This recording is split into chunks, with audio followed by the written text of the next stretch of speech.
at home again here with this panel.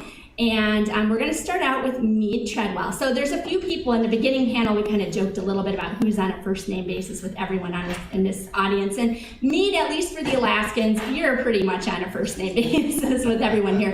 But it's not all Alaskans, so if you get a chance, I'm not going to read his bio because it's very extensive.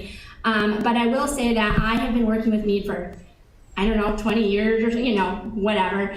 And he is deeply passionate and interested in this topic and in, doing the right thing for Alaskans, but also connecting Alaskans to opportunities at the international level, especially in the Arctic. And so I'm pretty excited to hear a little bit from you, Mead. I know you are the only one, Professor Mead is the only one that has a presentation on this panel, but we'll hear a little bit from you, and I am really interested to kind of get your thoughts too on like how Alaska fits into the broader kind of Arctic strategy around energy too.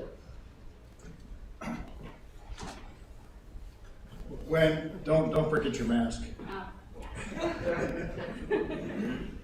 Thank you very much, and I want to second what, hey Gwen, you just took my notes.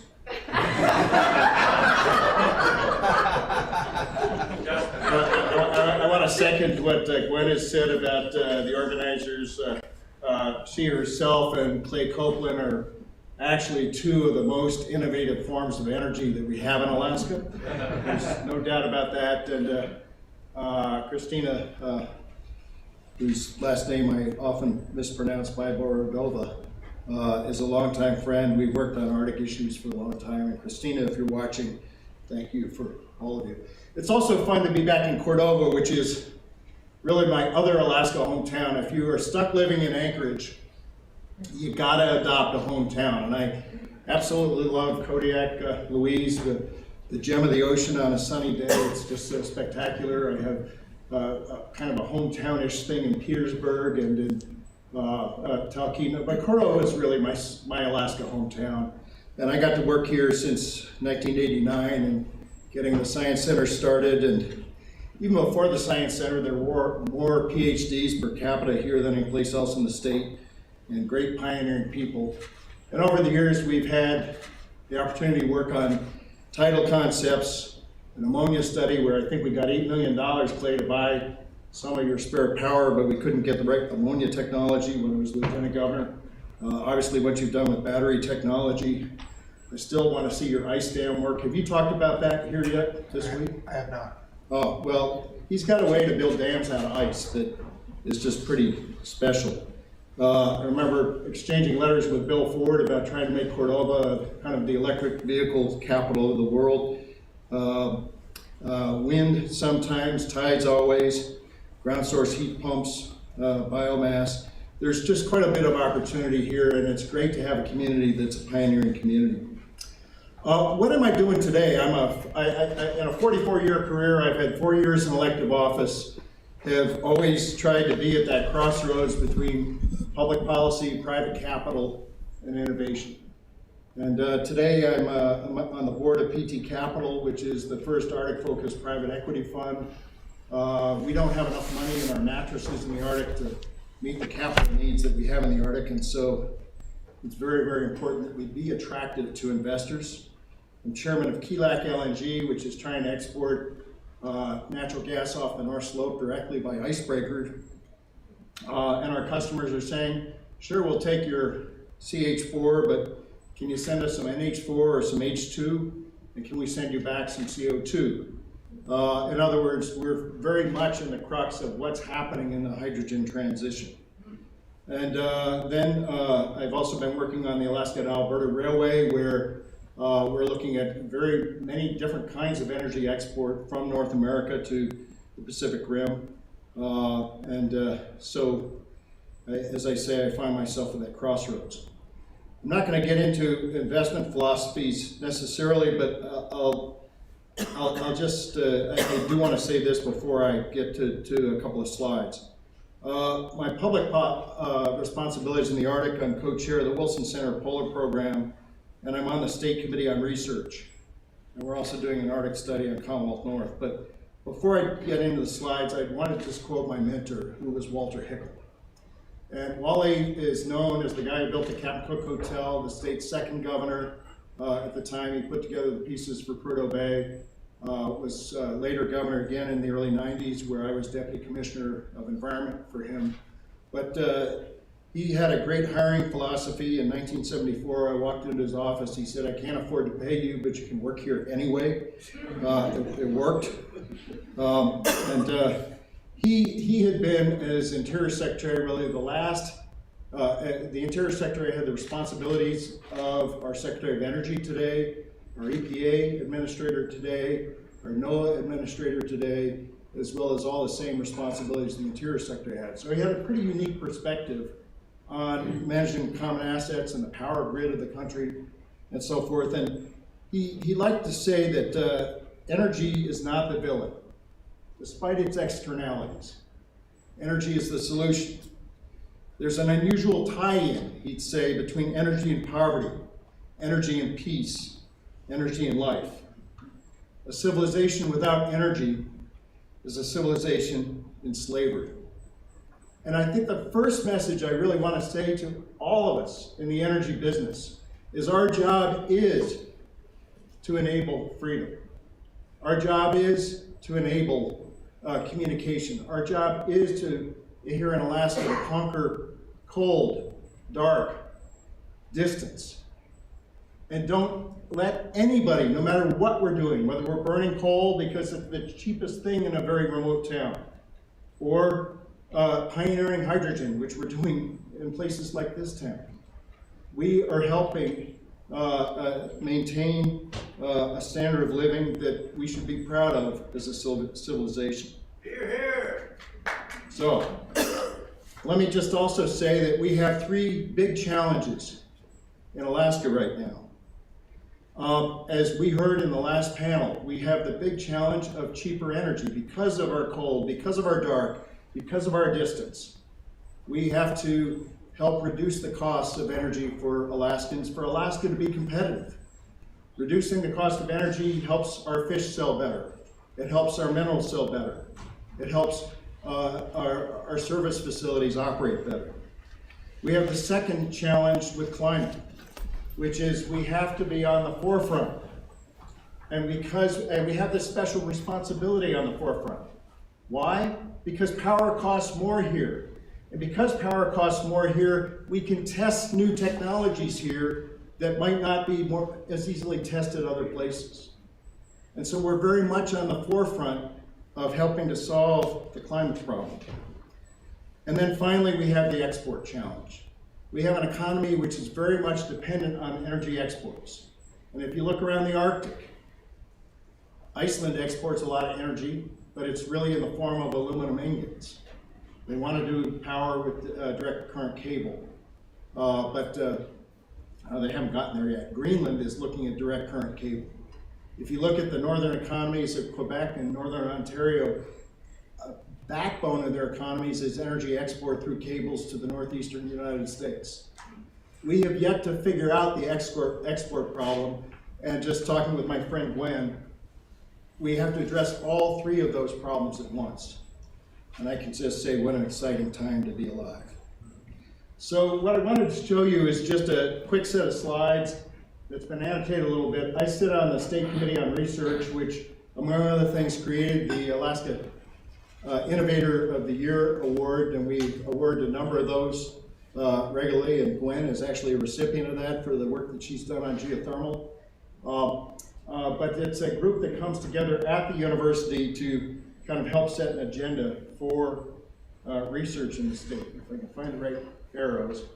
Lieutenant Governor Meyer and I went to the committee last year and said, we really have to think about Alaska's place in a greenhouse gas net zero energy future.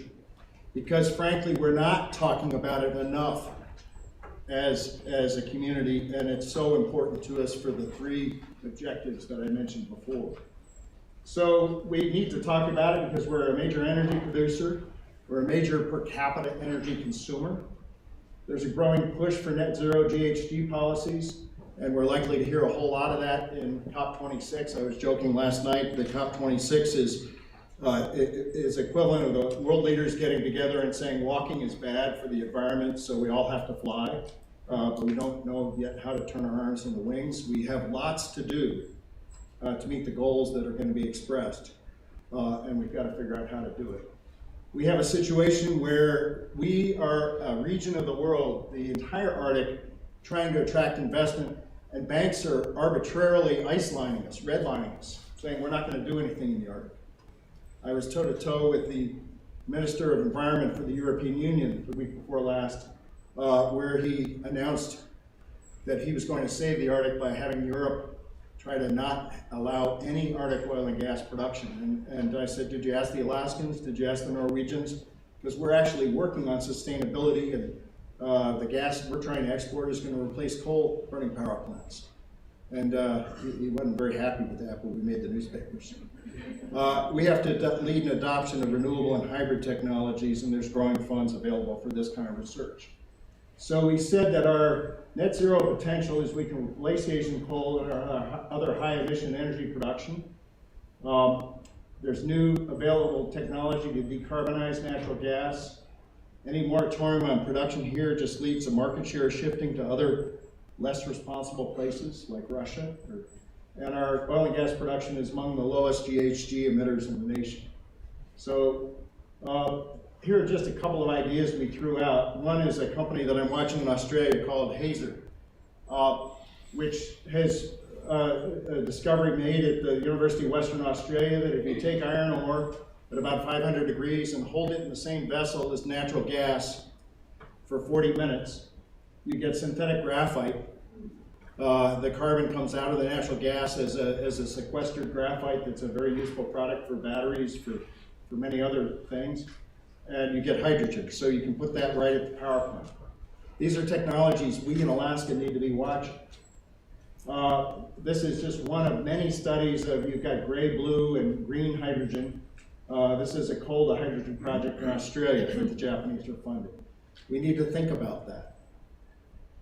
You have a number of different carbon sequestration projects in the north. One of my favorite is one that was just the largest single sparging of the air for CO2 is a project that's just opened up this fall in Greenland. I was with Senator Murkowski, Senator Whitehouse, as we who went to visit it. I didn't get a chance to go visit, but I get back to Iceland fairly frequently, so I will. But this is the largest carbon sucking plant, and it's able to take carbon, separate it from the air, and put it into basalts underground that ultimately will turn into stone. And I don't know if this is the right technology. Kelp may be more efficient. We're trying to figure all that out. We've got other kind of what I'll call just mind-stretching technologies. And if you take a look at the New Yorker had a great article 2 weeks ago about fusion. And they kept quoting the people who said flying would never work right before it did. This is using the Xenix surface wave, trying to actually transmit power wirelessly. And I've spent some time at power transmission conferences, and I'm not saying that we're going to develop it, but we sure would benefit from it if it works, and it's something to pay attention to. I think these guys are probably, there's enough torment within the company that I'm not sure if it's crackpot or not, but I would just say it's fascinating. Bucky Fuller, who came to my high school when I was a kid, proposed the global grid so that when we're not using our power, we can send the power to other places that are using it in the daylight. And more things are happening as we approach the Bering Strait on both sides of the to the point where transportation and power transmission is not out of this world, and what's thinking about direct current transportation is significant. I think there's going to be a lot more discussion. I've heard 3 different papers or concepts from people, including one in this room, on use of the wind power, the wave power, and the Aleutians in Kamchatka in serving the Asian market. So, let's keep that big perspective in mind. So, anyway, I guess what I'm going to just say is that we have already said it's incumbent upon ourselves to serve as a proving ground and take advantage of disruptive technologies. And what I'm hoping is the State Committee of Research will have a meeting like this with some others where we can watch these technologies very, very closely and help us figure out. We burn 400 million cubic feet of gas every day at Prudhoe Bay to re-inject the rest of the gas back into the ground and run the field. There's no better place in North America to test a decarbonization strategy, in my opinion, than that, because the gas price is so low compared to the gas price every other place in the country. Do not make any of the forms of energy that we use today the enemy. Help them clean up. I was in high school in 1970. I guess the first paper I ever wrote on this project came to the conclusion, based on what all the manufacturers were saying, that if we went from $3 oil to $9 oil, we'd all be driving electric cars. How'd that work out for you? The point of it is, we don't need to demonize only, we need to clean up the energy we've got. We did clean up NOx and SOx.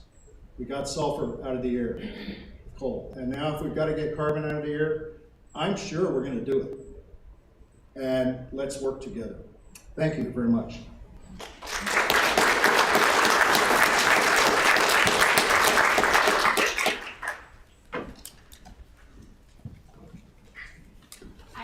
I'd like to ask our other panelists to come up here, and I think we're going to move the screen and maybe pull these tables together a little bit here.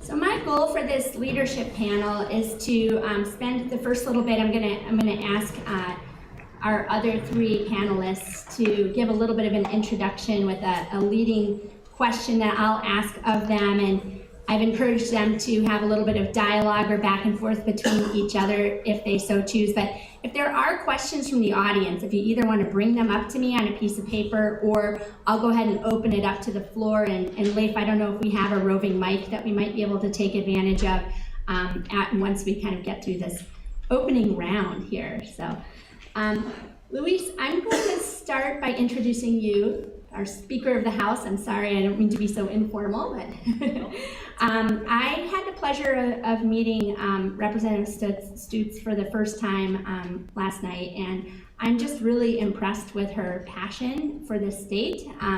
She is serving as our Speaker at a pretty difficult time in Alaska state politics, a very interesting time. And even though she doesn't have a background necessarily in energy issues, you do come from Kodiak, and Kodiak is one of our leaders in the energy space.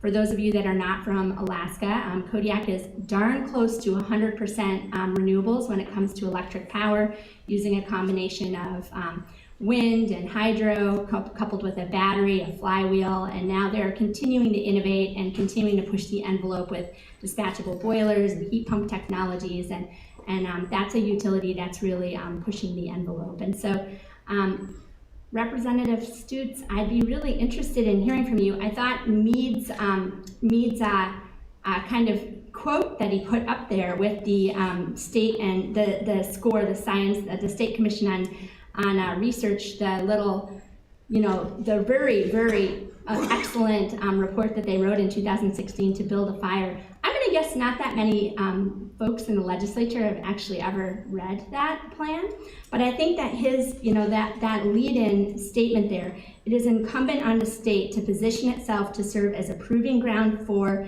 and to take advantage of disruptive technologies. That's not something that can just happen by accident. We can't be passive about that. We have to seize opportunity when we see that. And I'm curious to know, what do you see the legislature's role in that as being, and what are your observations coming out of spending the last day with us here? Well, do you have a mic? Oh, I usually have a pretty loud voice, but we'll go. This will make it easier.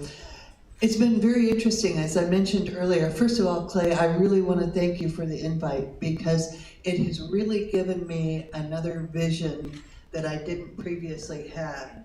Certainly, can you hear me okay? Is this working? Okay.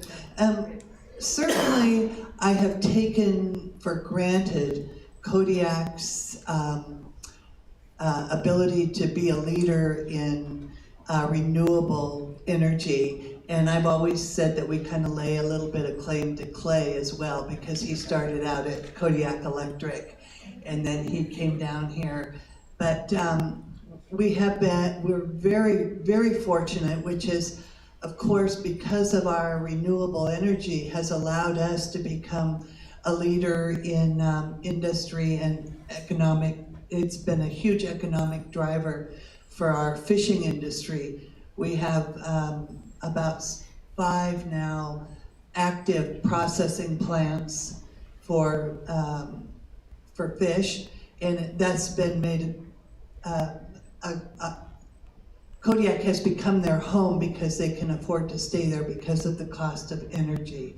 I think that our kilowatt hour is about 14 or 15 cents now, which is pretty good. And being here, it makes me realize, A, how fortunate we are in Kodiak and how fortunate Cordova is to be moving forward in that very same direction.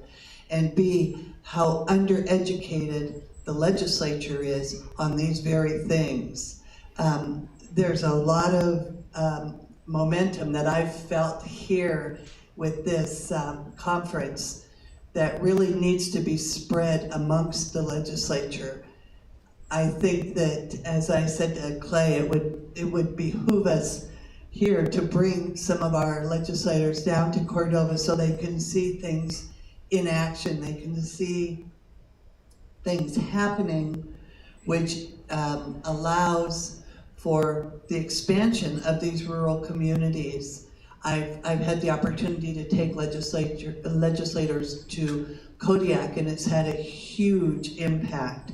So, before I go on with all my notes, I just want to say it's really impressive to me to see the energy that's created with where Alaska and Alaskans are on the leading edge of being part of a solution to the emissions that are and moving forward with renewable energy. So I'll just leave it at that.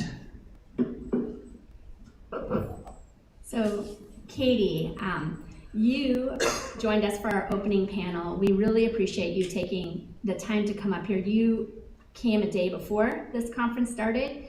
You had the opportunity to go out on a fishing expedition, catch a lingcod, as I understand.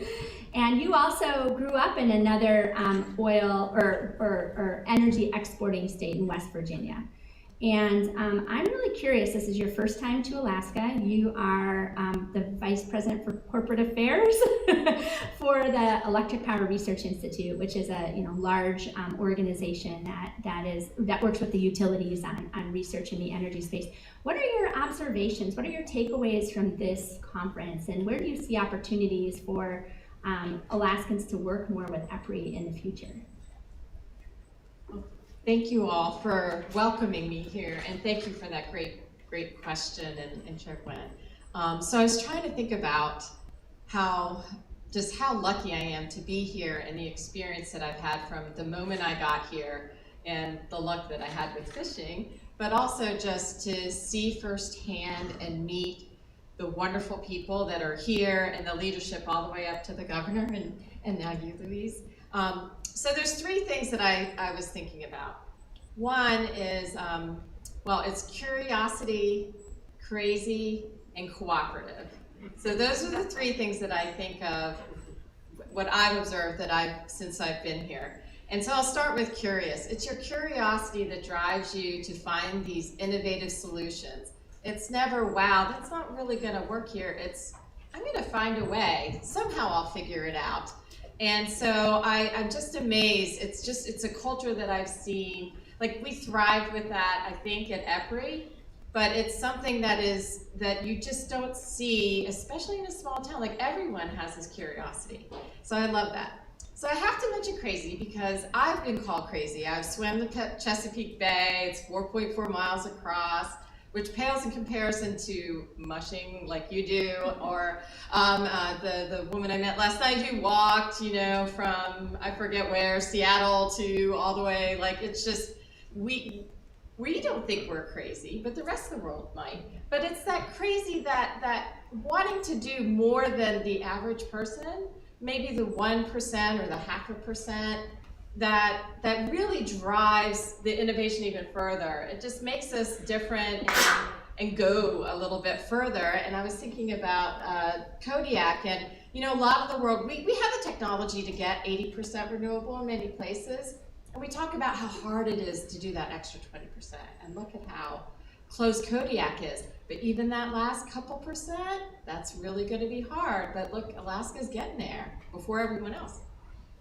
So Cooperative, so the spirit of cooperation. Last night we heard about partnership during the dinner, and so I thought, well, I'm gonna stick with my C's, but the cooperation, I see it not just person to person, but also you're spread out and the communities cooperate with one another. And so as in opportunities for what I see for Alaska is that climate change is like global, it's a global problem and it needs global solutions. But locally, the solutions that you're coming up with here can be shared with the world to help advance technologies that are needed in the most remote places. There's so much focus on urban areas because, well, that's where a lot of the big impacts are. But if you can change the rural areas around the world, boy, what an impact that will make. So it's not getting as much focus as it should, and I think Alaska can really bring that, because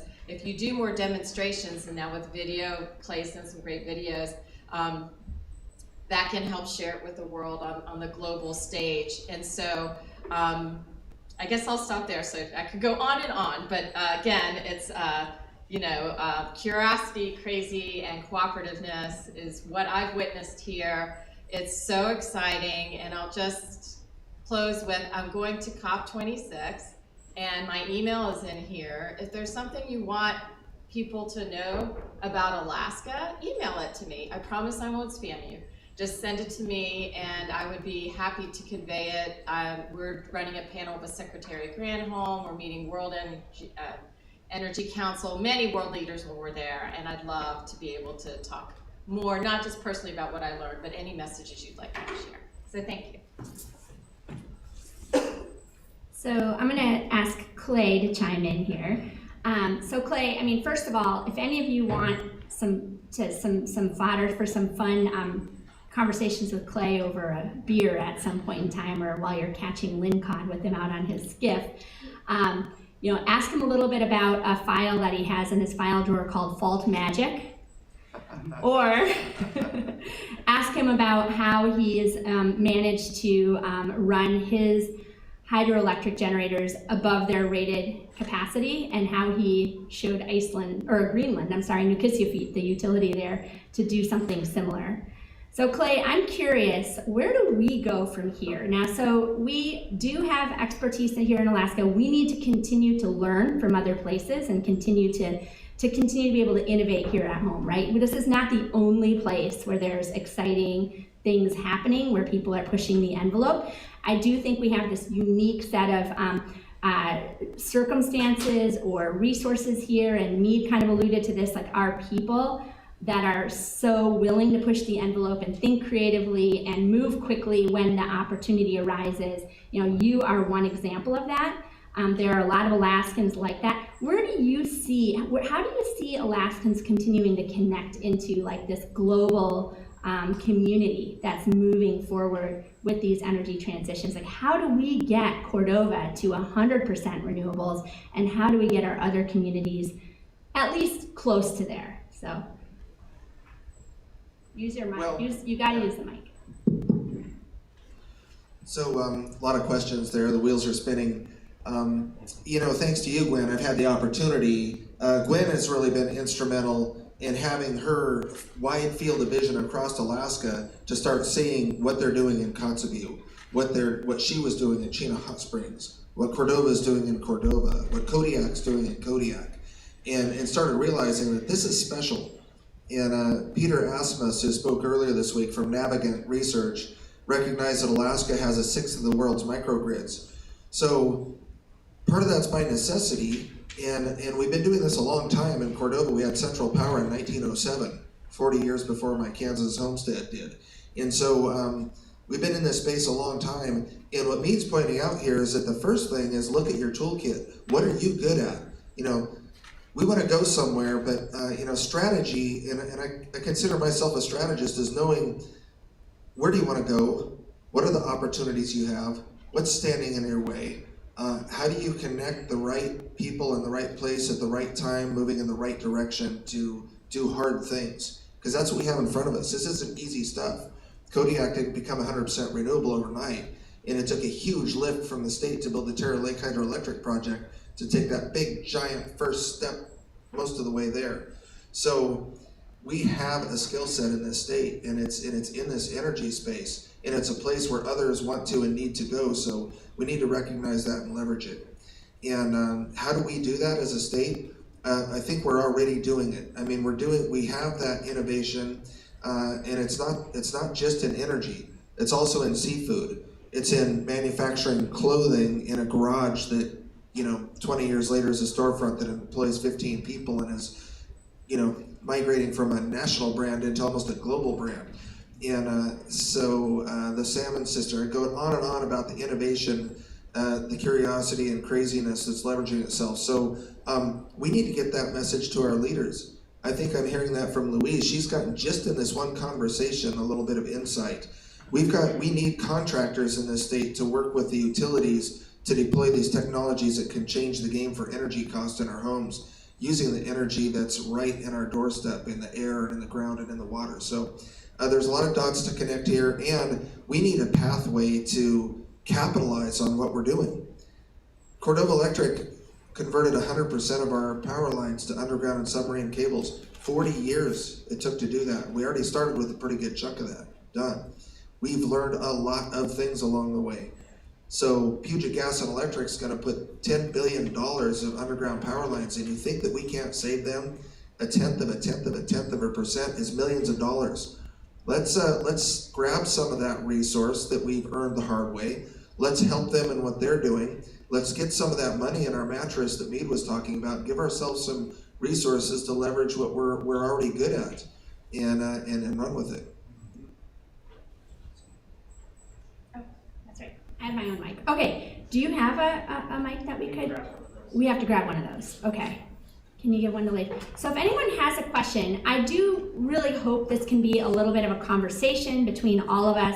You know, we have folks here that are in influential positions, and I'd love to, you know, we talked a little bit, at least during the break on heat pumps, a little bit about policy in this state and some ideas that we might have for moving forward, because ultimately it's sort of like, you know, I mentioned at the beginning, we can't just accidentally stumble, or, well, we kind of have been in a way, but stumble along, you know, like, are there some things that we can be thinking about at the state level that could be policies or programs or directions that we could be going, that we at the university maybe could be working on, or that the legislature could work on, that can move us forward more intentionally into kind of intersecting this future.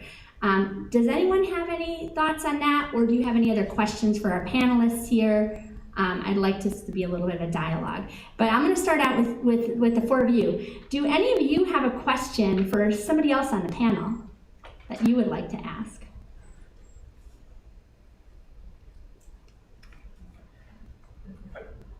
I'd like to know from Katie, just first off, what are you expecting out of COP that's going to change our power industry in the next 5 years, short term? Wow, great question. That's a big expectation to change our industry. Katie, would you mind starting out by just describing what COP is, so that just in case some folks don't know? That's a good idea. Yes, acronyms, right? So Conference of Parties. I'm not sure what the 26th, I think that must mean the 26th time they've met. And when I say they, these are ministers of energy around the world, and officials from the highest level, like President Biden is going, and Secretary of Energy, Secretary Granholm, is going. And so you may have heard of the Kyoto Accords years ago, and then the Paris Agreement. So this is where they talk about climate change and what can be done. And so there's a lot of hope that more firm agreements, the U.S. has re-entered into the goals in committing to carbon reduction. And so this is a meeting that's been put off, and now it's finally in person. And so they're hoping to negotiate amongst the countries to agree on carbon reductions. And so I am not part of the government at the moment. I used to be part of the U.S. Department of Energy, so I get to go and participate in side meetings and try to come up with the networks to where we can come up with initiatives to decarbonize.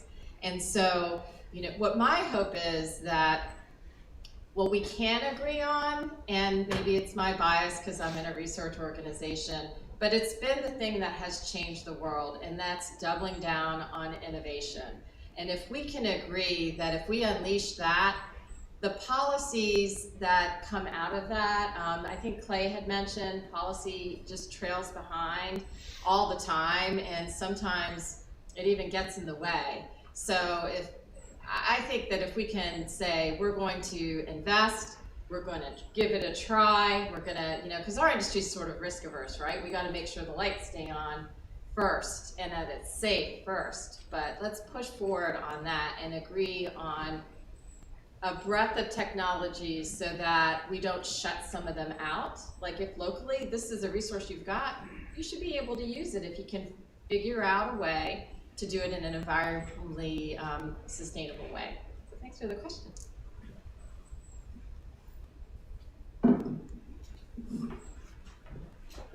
Do we have any questions from the audience?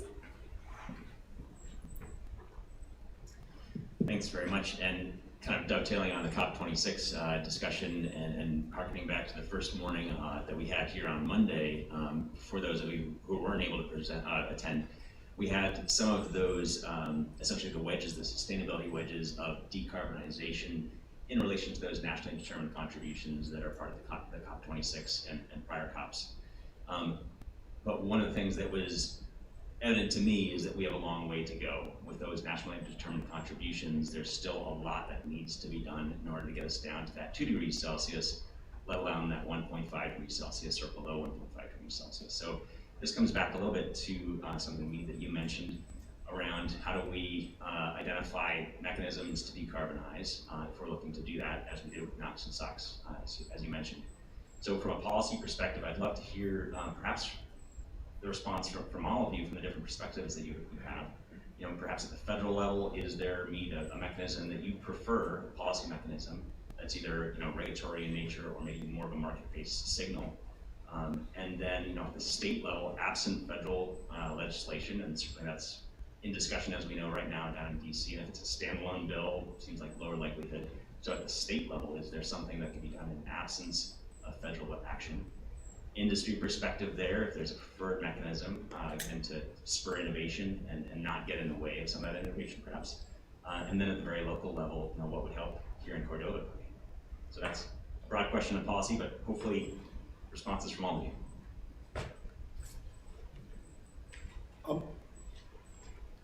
Thanks for the question, and I'll just give a couple of things.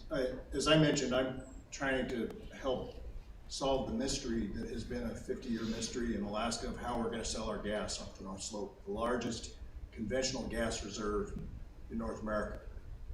Compared to fracking gas out of Texas or other parts of North America, we don't have flaring, we don't have fugitive methane emissions.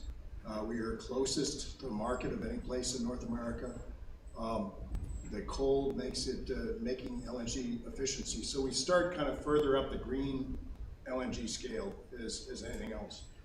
Our Japanese customers have asked us to include in our feasibility studies examinations of, is it better to bring LNG to Japan and make ammonia there, or is it better to make it here? Because there are transportation efficiencies with that. Is it better to sequester the carbon with something like the Hazer process, which is a solid process, or something like the salt process, or something like reinjection into enhanced oil recovery. Those are all kinds of questions that are pretty much fundamental. If Louise is trying to figure out what our revenues are, we've got to figure out how to solve those problems. And first off, I think we have to come together, and second is national policies. I agree with what Katie says about research and development. Okay, they changed the name of the Office of Fossil Fuels at DOE to the Office of Fossil Fuels and Decarbonization. I hope that means helping us figure this out, because I've heard politicians say lately, Mrs. Sturgeon, who's the First Minister of Scotland, said, well, I don't care if we take carbon out of fossil fuels, we just ought to kill fossil fuels. And, you know, I make that equivalent to saying we all have to fly while we still only really have feet, not wings. I think we have to be pushing that. So innovation is one thing. The second thing is international cooperation. Our key energy markets want to work with us on this. They're not exactly buying the net zero thing totally, and they want to work with us on these issues. So I would say that both at the national level, when we have bilaterals, or the Quad meeting with Japan, or that sort of thing, we need to do that. The third thing, and I'm steering away from kind of carbon taxes, because my attitude about carbon taxes is really, one, we live in a place that's known for cold, dark, and distance, and you're just going to raise our prices. And I'm not crazy about that. I'm also, you know, I watched tobacco taxes, I watched hotel taxes not go into tourism or not go into health. And so, you know, but it's quite possible we'll have a carbon tax. I'm resigned to it in the economic models we run, but, you know, it's not my favorite thing. I think we really have to have an R&D program that's segment by segment. How do we in agriculture reduce carbon output? How do we in cement making reduce carbon output? How do we in steel making reduce carbon output? How do we do it in transportation? Because the solutions are very different. The CapEx to do it is very different. And a one-size-fits-all carbon incentive tax, to me, is not necessarily the best way to get there. But, you know, I may be called a Neanderthal. I have been all the time, especially by my kids. But you know, I am not at all shying away from the problem. I just think a one-size-fits-all solution doesn't work. Insofar as the state is concerned, I think that the attention is becoming a little more focused on particularly rural energy and these type of things. And when the PCE, which is our power cost equalization, which subsidizes rural power, was in the process of trying to be swept, it got the attention of the legislature. And we have in excess of $1 billion in that account.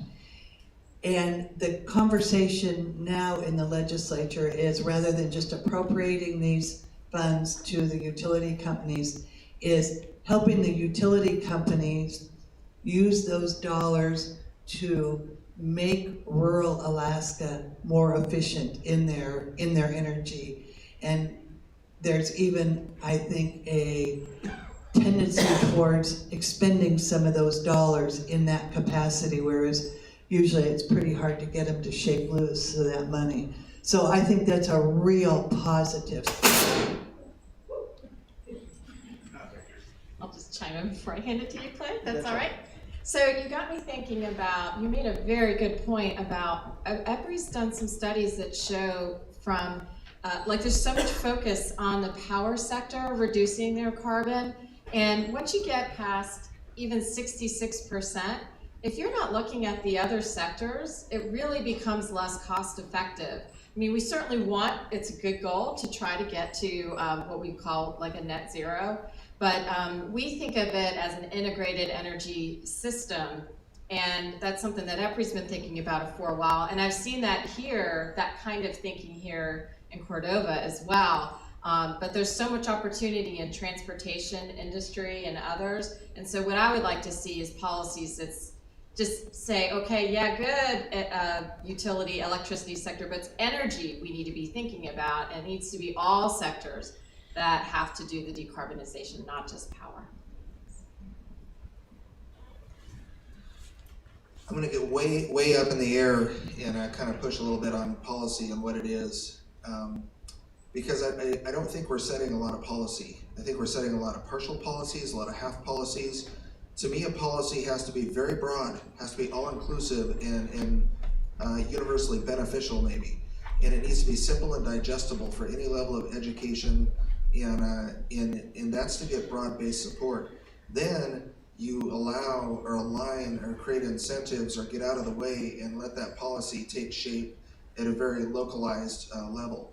And we've talked a lot about that this week, about using the resources you have at your disposal.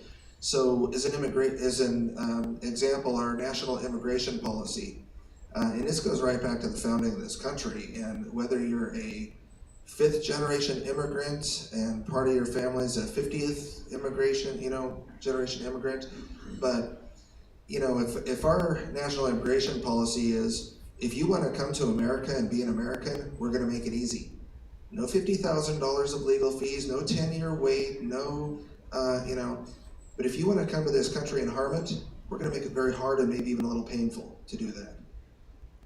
So that's a pretty simple policy.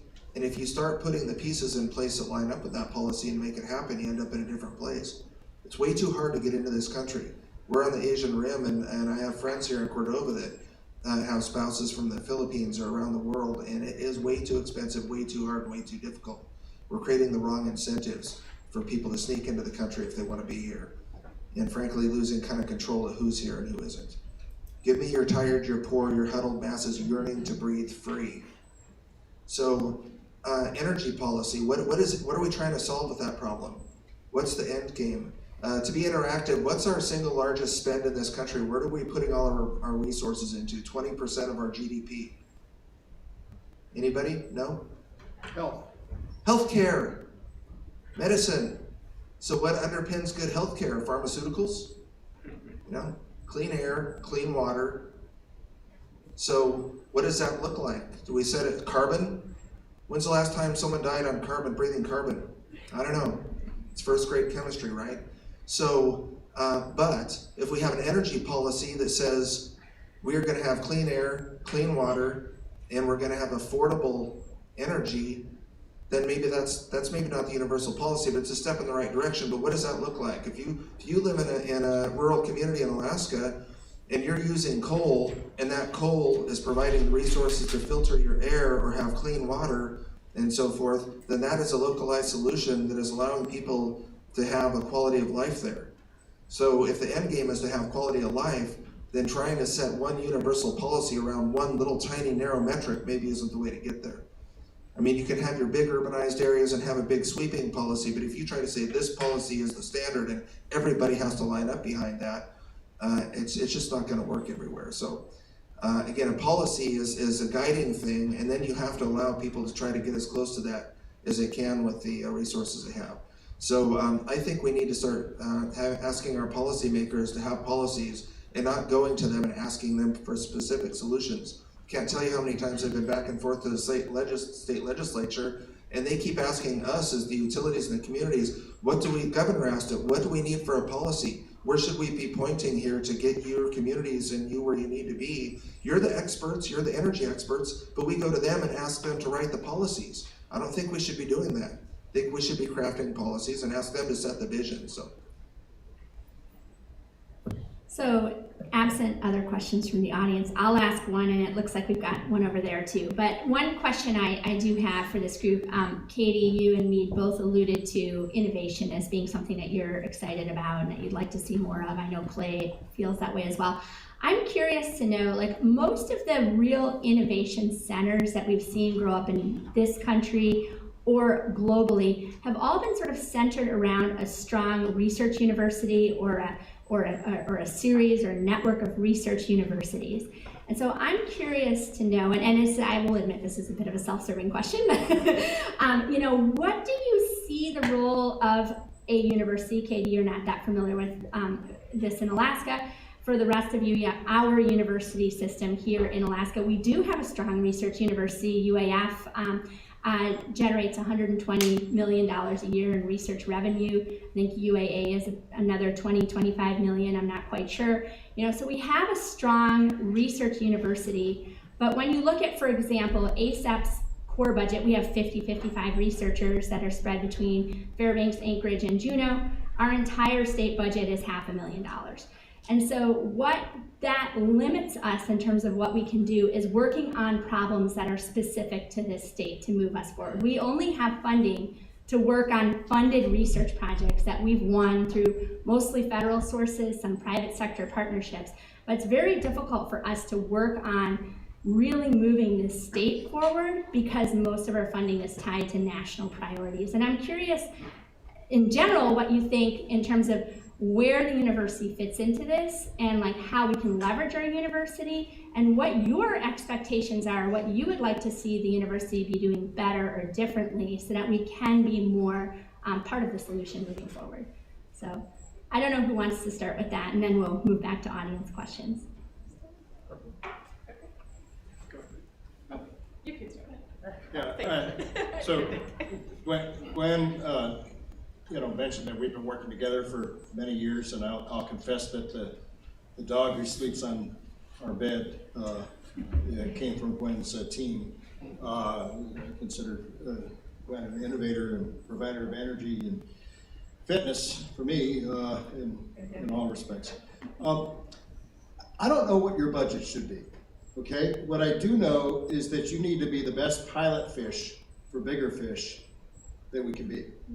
Okay, if the discussion that I mentioned that we're trying to have on energy technologies that was in the slide deck, have that discussion. Let's get the oil industry to see what we can do with the natural gas at the North Slope. Let's get the electric power industry to realize that when we're paying sometimes as much as 60 cents a kilowatt hour, maybe we're a good place to test some of the other technologies that might seem absurd at 40 cents if you're trying them in Paducah, Kentucky, or Decatur, Illinois, but they mean a lot of sense here, and that'll help you come down the learning curve. So I would say, first off, you've got to be not just a researcher, but an ambassador. The second thing is, in terms of the kind of research, we are a fantastic proving ground, as we talked about this morning, on lowering costs for Alaskans. I'll tell you, one of the things, when you get to be Lieutenant Governor, and I hope you all have the chance, you may have a governor say to you what a governor said to me, which is, don't talk about hooking up Southeast Hydro to the North American grid, because it's the third rail of politics in terms of hydro politics. Why? Because the price, and the same thing is actually happening in Iceland. The Icelanders are saying that if the Brits will pay more for our power than we're selling to ourselves, our power costs are going to go up. But I think what's a very, very interesting question is, when I think a huge amount in your hands is the future export markets for Alaska, whether it's oil and gas that's cleaned up, whether it's renewables and other forms of power that we're able to export somehow. We don't have a high margin, high contributor to our state's income with anything else, and even mining as it comes along, and battery technology and so forth. So I look at what you do is you need support from Juneau for for kind of helping to solve the Alaska export problem. You need help from Washington and various industry segments on helping the high cost problem here. And on climate, I was chairman of the Arctic Research Commission. Our research budget for Arctic research is about $400 million a year. Of the $160 million at the University of Alaska, a large part of it comes out of the Arctic research budget. And I think we have to stand for that as well. So I'll expand a little bit on the visibility aspect of being an ambassador, and because I'll just say there was an experience that I had. I helped to stand up from the Clean Energy Ministerial Women in Clean Energy group, and we really focused on the mid-career and shining a spotlight to help elevate. And this group has been around for over 10 years now, and more women in clean energy have made it up because people were like, it'd be great to promote, but I just don't see these women out there. So I've seen firsthand how just shining a light on something and raising awareness has really made a difference there. And I'll just say for EPRI, we joined up with the World Energy Council, and all of a sudden JP Morgan and some of the investor communities were like, oh, well, EPRI must be something, because now they're associated with WEC. And so sometimes this, EEI has a slogan, Power by Association, and so what I would encourage is that the university find more ways to get into these different world-class entities that can say, oh yeah, look at Gwen, look what she's doing in Alaska. And I mean, for me, I got to know Clay, and I got to be here today because I was told I needed to have someone from Alaska on my council. And the fruits of that have been amazing, the connections that I've made. And so it may seem like, oh, there's some other big grand thing, but I would just say that it's knowing where, in this whole innovation ecosystem, you've got the connections to the students. We're going to have a huge wave, as you know, probably here, of people leaving the industry because of retirements, and so we need more students. We need more. So there's a huge role. I was so happy to see all those students here today and yesterday. That pipeline, some of the freshest ideas come from the universities, and then I think being part of these networks too, there's more and more money becoming available through different initiatives and fundraising through these different, like, non-traditional, I guess, ways. So I would just suggest more partnerships. It's a lot of work, but it definitely will help. And I guess I will just parlay that just slightly based on a situation we have in Kodiak with we have an organization and a building, and it's the Kodiak Marine Science Center, and it's affiliated with the University of Alaska. They actually own the building, and they were involved in it for a long time, and then they kind of pulled out, and they were going to sell the building, and a nonprofit group came together in Kodiak and said, oh my God, this is huge to the fishing industry. We train people there for the processing plants in relation to ammonia, quality control. They have the ability to go through, and when you see the little labels on your food that says it's this many calories, and the Kodiak Marine Science Center has done that. They're the home of Surimi. That's where that came about, and it's been an incredible partnership in the last 3 or 4 years. Thankfully, to this group of local people, as I said, that formed a nonprofit and have been working with the university, and that partnership has been incredible. And the people that the university employees that have been in and out of there and worked there, it's been tremendous. So I would just parlay what you have said. Clay, if I can steal it, absolutely. Two more things real fast. Gwen, just talking with Justin last night, ACEP has been kind of energy focused, and I look at what Hayao Aiken does in the International Arctic Research Center and the very strong support that we've brought in from Japan over the years. And I would just urge kind of joint cooperation. We'd love to take you to Japan, go through some of the discussions that we're having there when Japan opens up again, because it's really both kinds of research together. The other thing I think that we're kind of missing in our discussions, and listening this morning to, okay, where are we going to get money to subsidize ground source heat pumps for homes, for example, is I think it's always important to keep the eye on economics. Subsidies do make a difference. Airmail helped us establish the airline industry and the aviation industry. Subsidies, one kind or another in R&D, will help us get to the next forms of energy. But in the end, the cake has to be economic. We have to know that. And we've got actually a fascinating challenge, and a question came up, what is the price of hydrogen gonna be in say 10 years on world markets? And somebody said, well, DOE was hoping it'd be $1 a kilogram. So think about where we are today. Oil today is, Alaska North Slope crude on the West Coast is $86 a barrel, $82 for West Texas, okay? Natural gas in Japan is $34 per million BTUs on the spot market, which is equivalent to $198 barrel of oil, all right? Natural gas in the US is $5.75 per million BTUs, which is equivalent to a $33 barrel of oil. Whatever your number is per kilogram of hydrogen, multiply that by 8.8, if I have the number right, to be the million BTU equivalent. And we've got gray hydrogen that can come from reforming. We've got blue hydrogen that may come from reforming, but with renewable energy. And we've got electrolysis hydrogen that comes from spare renewable energy.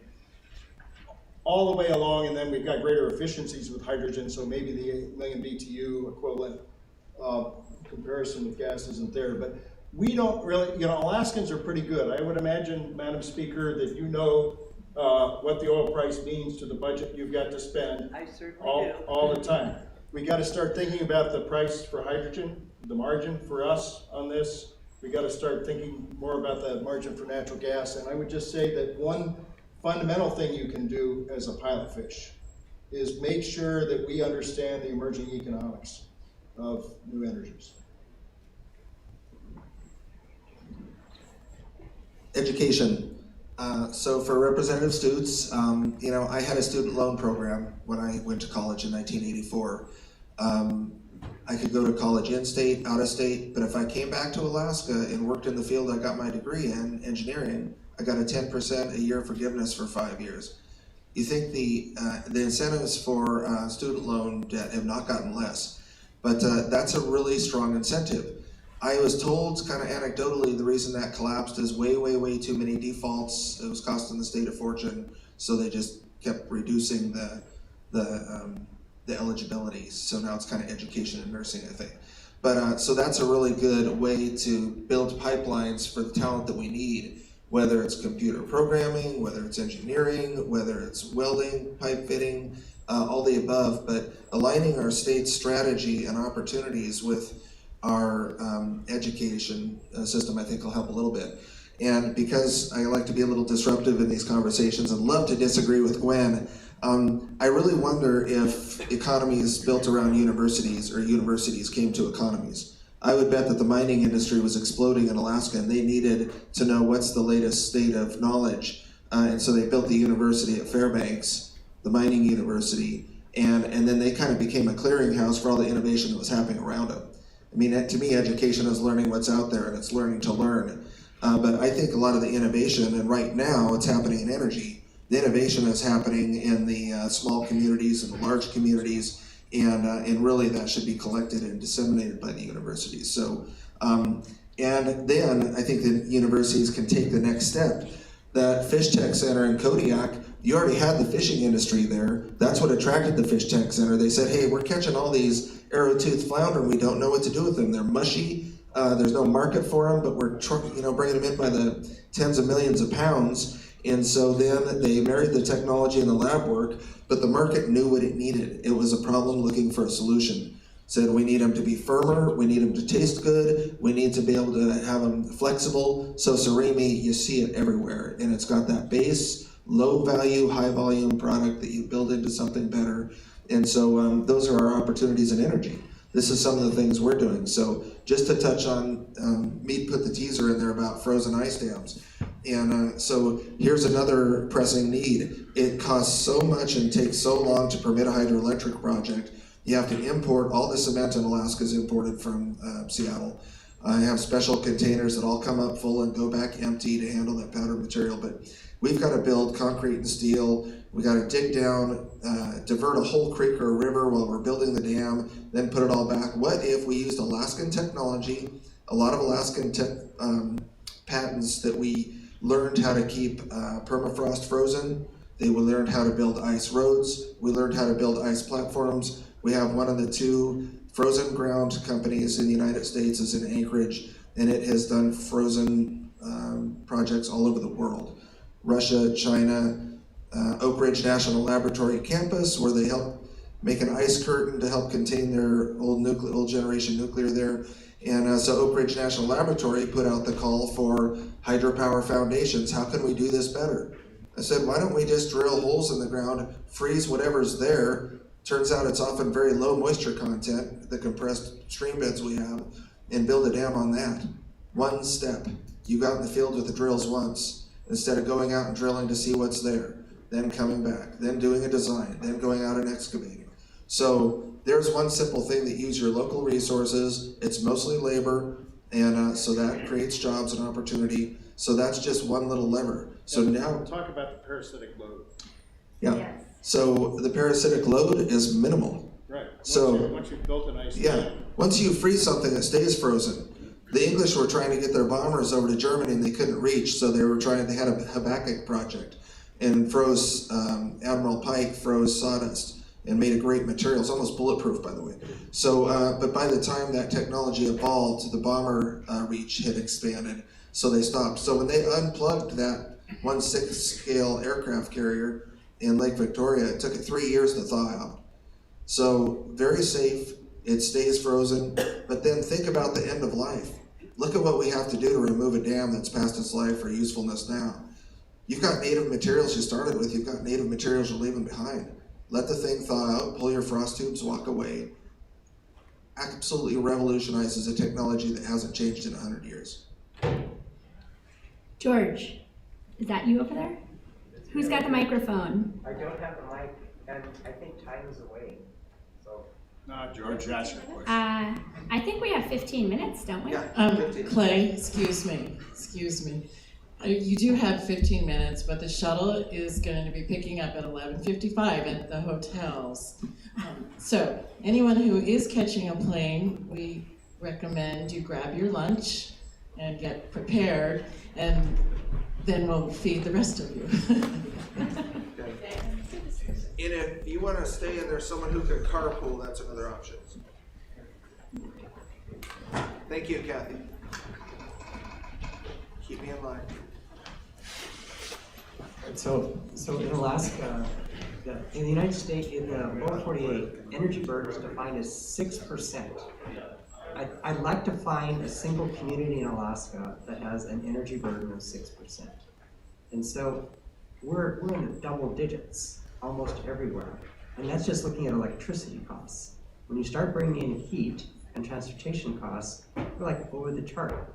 And so one of the things that we can do with these ratios is you can attack the numerator side or you can attack the denominator side. And so we focus a lot on the cost of producing energy. And I wonder, what could we do to holistically address the use of energy, reducing it in terms of like maximum weatherization, maximum lighting efficiency and appliance efficiency, so that that part of the equation is irrelevant anymore because we can't get it any lower. I think Cordova is a great example. Our Ambler, we heard about this great long-term vision driving this, but how can we do that everywhere?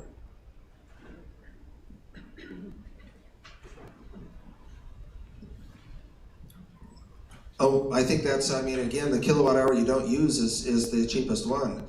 We've invested a tremendous amount in energy efficiency, starting with our own plants. You know, we have remotely operated plants. We were burning 1/2 gallon of diesel fuel, leaving the lights on in an unmanned plant. So I said, I don't sign the next check until those are on a relay when I became manager. So now we can turn them on remotely, take a look at the plant on the cameras, turn it off. 4,000 gallons of diesel a year.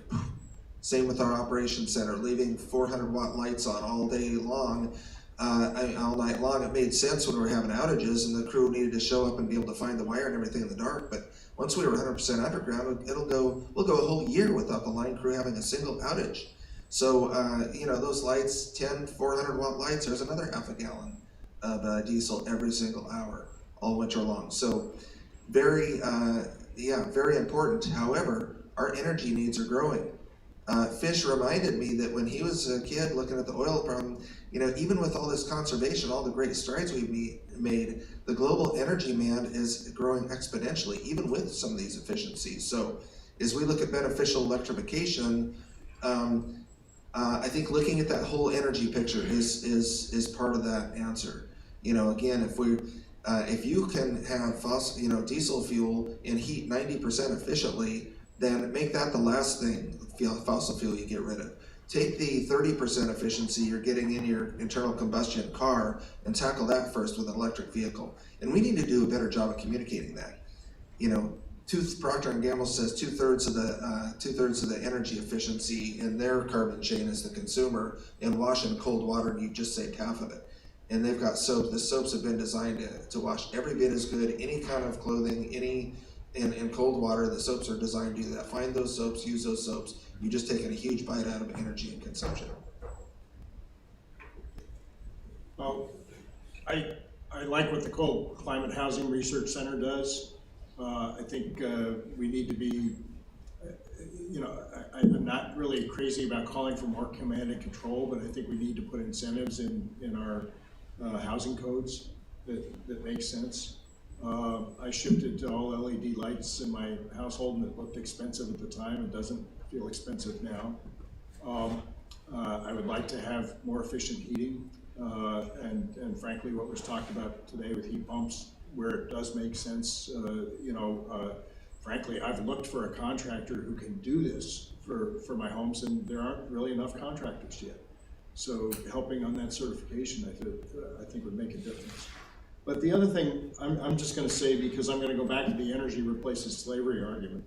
I don't fear using more energy. I fear wasting energy. So let's figure out the waste. But if we can move mountains because we have to move mountains, I'm all for it. There's no mountain here that I want to move. So I was thinking there's a couple of things with trying to get that a better adoption, where I think like neighbor to neighbor really makes it a difference, that word of mouth. So how can you, like I put in a geothermal unit in Maryland, and people were like, oh, I didn't know you could do that there. I'm like, well, my neighbor had it. So I was like, oh my gosh. So I called their contractor, that contractor happened to know how to do it. So we talked about like making sure that the people who are in the heating and cooling business are aware and trained up on it. So I think that's very helpful. And then I'm also thinking about like replacement. So if you've got something that works, you're just not gonna buy the next thing, right? If you've got 10 more years out of it, or you might even try to get another 5 years out of it, right? You're gonna keep using it. So I know it wasn't the most successful program in the world, but like the Cash for Clunkers thing, I think did get people to, trade in their clunky old vehicle and get a more efficient one. So those are two things that kind of came to my mind that might help with getting more efficiency out there. I don't know what I could add. Okay.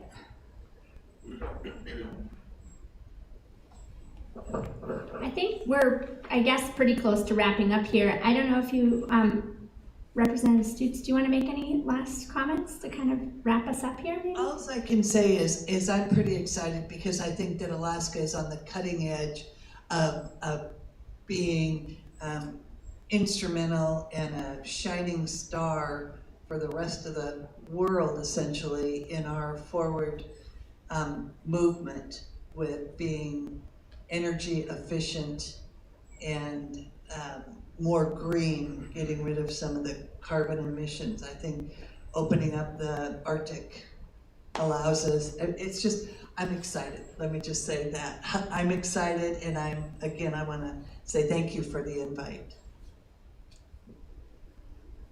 I appreciate being here too, and I would just like to invite you all to learn. I try to get to know as many of you as I can.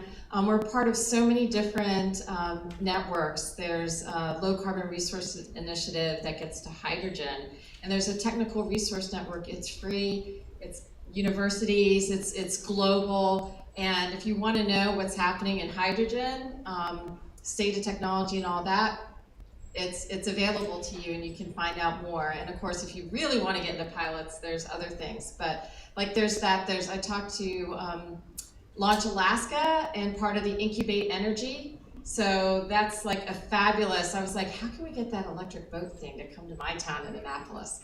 So I'm excited too. I've made a lot of new acquaintances. Please, let's this be the beginning of our conversation. And I hope that we can make more connections and bring more to Alaska, but also help you bring more to the world, because I think you're a gem and you can do it. Be ambitious. I think my biggest takeaway is, I guess, a shared sense of urgency from this conference. And, the climate is changing. We can see it. We see it out in our hydro projects. The events are getting more severe. They're happening more frequently. I've got 40 years of pictures in some cases on our projects. You can see where there's no moss scour lines on those projects for years and years and years. All of a sudden we're having events that are just epic. So that means a lot of disruption, change, and we need to do things differently. We need to be able to accelerate, need to look at the real problems and real solutions, and we have those. We've got a lot of talented, bright people in Alaska, and we live in a state of enormous resources around us on the one hand, and very limited resources in other ways at our fingertips. And it's just the perfect innovation ecosystem. Low regulatory barriers. This is, back to Mead's point, this is the testing ground and proving ground because we can do it here. We have the regulatory flexibility. We've got a lot of the resources. We bring in those outside partners and outside financial resources and human resources, and we can make this happen. So I'm just going to wrap up by reminding everyone what the governor mentioned at the beginning during the first panel, that this Alaska Sustainable Energy Conference is being planned for May 24th through the 26th. And if any of you have ideas, like as we've been listening in and learning and thinking about things, if there are topics that you're like, I really want to learn more about this, or I think Alaskans need to understand something better, please let me know. Please contact me or anyone else on the ASEP staff to really think a little bit more about what other things we want to be learning about. So, and with that, thank you very much. I guess we have lunch, and for those of you that are sticking around, hopefully we can have some additional follow-up conversations. So thank you. So let's grab a quick lunch, and the tours leave at 1 o'clock. Upstairs, and again, we can carpool and grab the shuttle if you don't have a car. And anybody needs a ride, anybody is going out to the airport and has room,